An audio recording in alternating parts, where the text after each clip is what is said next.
Hey, this is PJ with CLK Supplies, and this is the HPC mortise cylinder tap and die set. Part number is CLTD-5. Let me open it up and show you what it comes with. So as you can see, it comes with this really nice metal box, and inside of it there are three items: the mortise cylinder holder, the tap, and the die. So if you've ever worked with mortise cylinders before, or aluminum storefront doors like Adams, right? Sometimes they'll call them, the manufacturer's name. It's really easy because especially there's only a few threads on the inside here for the mortise cylinder or this lock body threads here to get cross-threaded, which allows you to not be able to finish your job because you can't get the cylinder back in. So this set here by HPC was made to allow you to retap or die the threads and get the job done. So let me show you a brief overview on how it works. So this is the mortise cylinder holder.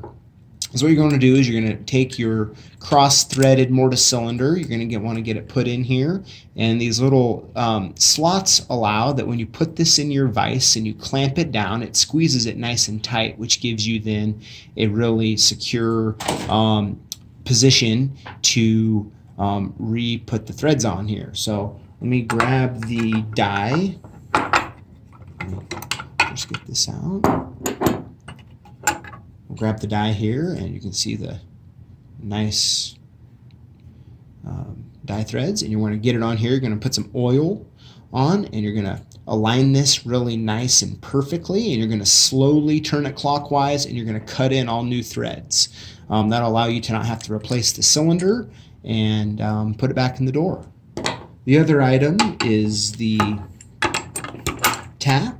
And as you can see, it comes with a really nice plastic cover, which allows you to these threads on here to not get damaged when it's rolling around here in the box.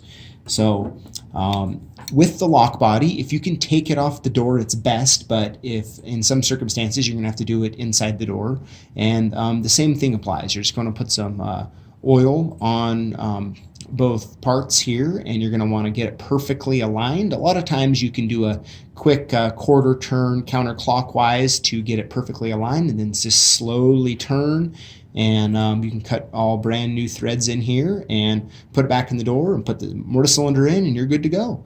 So this is how this tap and die cylinder kit works, and thank you for watching, and we'll see you next time.